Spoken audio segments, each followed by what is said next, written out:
Hi hello friends, welcome to C E T fighters YouTube channel. ನೀವೇನಾದರೂ ಇದೇ ಮೊದಲ ಬಾರಿಗೆ ನಮ್ಮ ಚಾನಲನ್ನು ನೋಡ್ತಾ ಇದ್ದರೆ ಆದಷ್ಟು ಚಾನಲ್ಗೆ ಸಬ್ಸ್ಕ್ರೈಬ್ ಮಾಡಿಕೊಂಡು ಪಕ್ಕದಲ್ಲಿರುವಂಥ ಬೆಲ್ಲೈಕನ್ನ ಆಲ್ ಅಂತ ಹೊತ್ಕೊಳ್ಳಿ.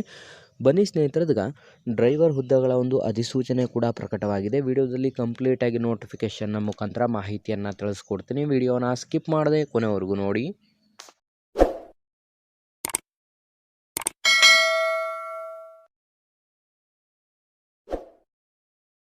ಇಲ್ಲಿ ಕಾಣಿಸ್ತಾ ಇದೆ ನೋಡಿ ಸ್ನೇಹಿತರೆ, ಇಲ್ಲಿ ಹುದ್ದೆಗಳ ವಿವರವನ್ನು ಕೂಡ ನೀಡಲಾಗಿರುತ್ತೆ. ಇಲ್ಲಿ ಖಾಲಿರುವಂಥ ಉಪನಿರ್ದೇಶಕರು ಟೆಕ್ನಿಷಿಯನ್ 1, ಉಪನಿರ್ದೇಶಕ ಇಂಟೆಲಿಜೆನ್ಸ್ 1, ಕಾನೂನು ಅಧಿಕಾರಿ 2, ಸಹಾಯಕ ನಿರ್ದೇಶಕ 2 ಮತ್ತು ಇನ್ನಿತರ ಸ್ಟಾಫ್ ಕಾರ್ ಡ್ರೈವರ್ ಗ್ರೇಡ್ 1 ಮತ್ತು ಗ್ರೇಡ್ 2 ಹಾಗೂ ಡಿಸ್ಚಾರ್ಜ್ ರೈಡರ್ ವಿವಿಧ ಹುದ್ದೆಗಳಿಗೆ ಅಧಿಸೂಚನೆ ಹೊರಡಿಸಲಾಗಿರುತ್ತದೆ. ಈ ಒಂದು ಹುದ್ದೆಗಳು ಕಂಪ್ಲೀಟಾಗಿ ಸರ್ಕಾರಿ ಹುದ್ದೆಗಳ ನೇಮಕಾತಿ ಅಧಿಸೂಚನೆ ಆಗಿದ್ದು, ಹೊಸ ವಿದ್ಯಾರ್ಥಿಗಳು ಯಾರೆಲ್ಲ ವಿಡಿಯೋಸ್ನ ನೋಡ್ತಾ ಇದ್ರೆ ಡಿಸ್ಕ್ರಿಪ್ಷನ್ ಬಾಕ್ಸಲ್ಲಿರುವಂಥ ನಮ್ಮ ಟೆಲಿಗ್ರಾಮ್ ಗ್ರೂಪ್ ಮತ್ತು ವಾಟ್ಸಪ್ ಗ್ರೂಪ್ಗಳಿಗೆ ಜಾಯ್ನ್ ಆಗಿ.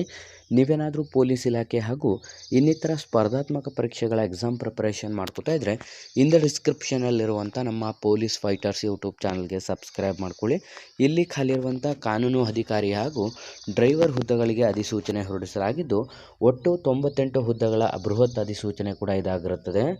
ಅರ್ಜಿ ಸಲ್ಲಿಸಲು ಬಯಸುವಂಥ ಅಭ್ಯರ್ಥಿಗಳಿಗೆ ಬೇಕಿರುವಂಥ ಶೈಕ್ಷಣಿಕ ಅರ್ಹತೆಗಳನ್ನು ನೋಡಿದ್ರೆ ಸ್ನೇಹಿತರೆ, ನೀವು ಡ್ರೈವರ್ ಹುದ್ದೆಗಳಿಗೆ 8ನೇ ತರಗತಿ, 10ನೇ ತರಗತಿ, 12ನೇ ತರಗತಿ ಅಥವಾ ಇನ್ನಿತರ ಬೇರೆ ಬೇರೆ ಹುದ್ದೆಗಳಿಗೆ ನೀವು ಪದವಿ ಅಥವಾ ಯಾವುದಾದ್ರೂ ಒಂದು ಕಾನೂನು ಪದವಿಯನ್ನು ಹೊಂದಿರುವಂಥ ಅಭ್ಯರ್ಥಿಗಳಿಂದ ಈ ಒಂದು ಅಧಿಸೂಚನೆಗಳಿಗೆ ಅರ್ಜಿಗಳನ್ನು ಆಹ್ವಾನಿಸಲಾಗಿರುತ್ತೆ. ಮತ್ತು ಇದರ ಜೊತೆಗೆ ನಿಮ್ಮ ಒಂದು ವಯಸ್ಸಿನ ಮಿತಿಗಳನ್ನು ನೋಡ್ತಾ ಹೋಗೋದಾದರೆ ಕನಿಷ್ಠ 18 ವರ್ಷದಿಂದ ಗರಿಷ್ಠ 56 ವರ್ಷದ ಒಳಗಡೆ ಇರುವಂಥ both male and female candidates ಇಬ್ಬರು ಕೂಡ ಅಧಿಸೂಚನೆಗೆ ಅರ್ಜಿಗಳನ್ನು ಸಲ್ಲಿಸಬಹುದು.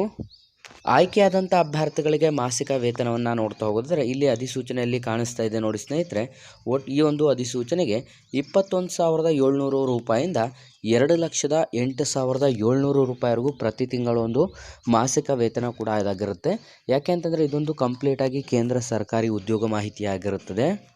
ಹಾಗಾಗಿ ಅಧಿಸೂಚನೆಗೆ ಅರ್ಜಿ ಸಲ್ಲಿಸಲು ಬಯಸುವಂಥ ಅಭ್ಯರ್ಥಿಗಳು ಕಂಪ್ಲೀಟಾಗಿ ನೀವು ಆಫ್ಲೈನ್ನ ಮೂಲಕ ಮಾತ್ರ ಅಧಿಸೂಚನೆಗೆ ಅರ್ಜಿಗಳನ್ನು ಸಲ್ಲಿಸಬಹುದು. ಬಯೋಡೇಟಾ ಫಾರ್ಮ್ನ ನೀವು 3 ಪ್ರತಿಗಳನ್ನು, ಸೇವಾ ದಾಖಲು ಹಾಗೂ ಪಾರದರ್ಶಕ ಪ್ರಮಾಣ ಪತ್ರಗಳನ್ನು ನೀವು ಕಂಪ್ಲೀಟಾಗಿ ಎಲ್ಲಿಗೆ ಸೆಂಡ್ ಮಾಡಬೇಕು ಅಂತಂದರೆ ಉಪನಿರ್ದೇಶಕ ಸಿಬ್ಬಂದಿ BCAS ಎ ಬ್ಲಾಕ್ 2ನೇ ಮಹಡಿ, ಉದಾನ್ ಭವನ, ಸದ್ಗರ್ ಜಂಗ್ ವಿಮಾನ ನಿಲ್ದಾಣ, ನವದೆಹಲಿ 110003ಗೆ ನಿಮ್ಮ ಒಂದು ಅಪ್ಲಿಕೇಶನ್ ಫಾರ್ಮನ್ನು ರಿಕ್ವೈರ್ಡ್ ಡಾಕ್ಯುಮೆಂಟ್ಸ್ನ ಮುಖಾಂತರ ನೀವು ಅಧಿಸೂಚನೆಗೆ ಅರ್ಜಿಗಳನ್ನು ಸಲ್ಲಿಸಬಹುದು. ಅಧಿಸೂಚನೆಗೆ ಅರ್ಜಿಗಳನ್ನು ಸಲ್ಲಿಸಲು ಕೊನೆಯ ದಿನಾಂಕಗಳನ್ನು ನೋಡ್ತಾ ಹೋದರೆ ಅಧಿಸೂಚನೆ ಪ್ರಕಟವಾಗಿ 60 ದಿನದ ಒಳಗಾಗಿ ಅಧಿಸೂಚನೆಗೆ ಅರ್ಜಿಗಳನ್ನು ಸಲ್ಲಿಸಬಹುದು. ಅಂತಂದರೆ ಈಗ ಆಲ್ರೆಡಿ ಅಪ್ಲಿಕೇಶನ್ಸ್ಗಳು ಸ್ಟಾರ್ಟ್ ಆಗಿದ್ದು, ಕೊನೆಯ ದಿನಾಂಕಗಳನ್ನು ನೋಡ್ತಾ ಹೋಗೋದಾದರೆ ಜೂನ್ 18ನೇ ತಾರೀಕು ನಿಮಗೆ ಕೊನೆಯ ದಿನಾಂಕ ಆಗಿರುತ್ತೆ. ಹಾಗಾಗಿ ಆಸಕ್ತ ಅಭ್ಯರ್ಥಿಗಳು ಹಿಂದೆ ಅಧಿಸೂಚನೆಗೆ ಅರ್ಜಿಗಳನ್ನು ಸಲ್ಲಿಸಿ ಮತ್ತು ಈ ಒಂದು ಉದ್ಯೋಗ ಮಾಹಿತಿಯನ್ನು ಲೈಕ್ ಮಾಡಿ ಹಾಗೂ ಹೆಚ್ಚಿನ ಉದ್ಯೋಗ ಮಾಹಿತಿಗಳಿಗಾಗಿ ಇಂದ ನಮ್ಮ ಚಾನಲ್ಗೆ ಸಬ್ಸ್ಕ್ರೈಬ್ ಮಾಡ್ಕೊಳ್ಳಿ ಅಂತ ತಿಳಿಸ್ತಾ ಇದ್ದೀವಿ ಸ್ನೇಹಿತರೆ.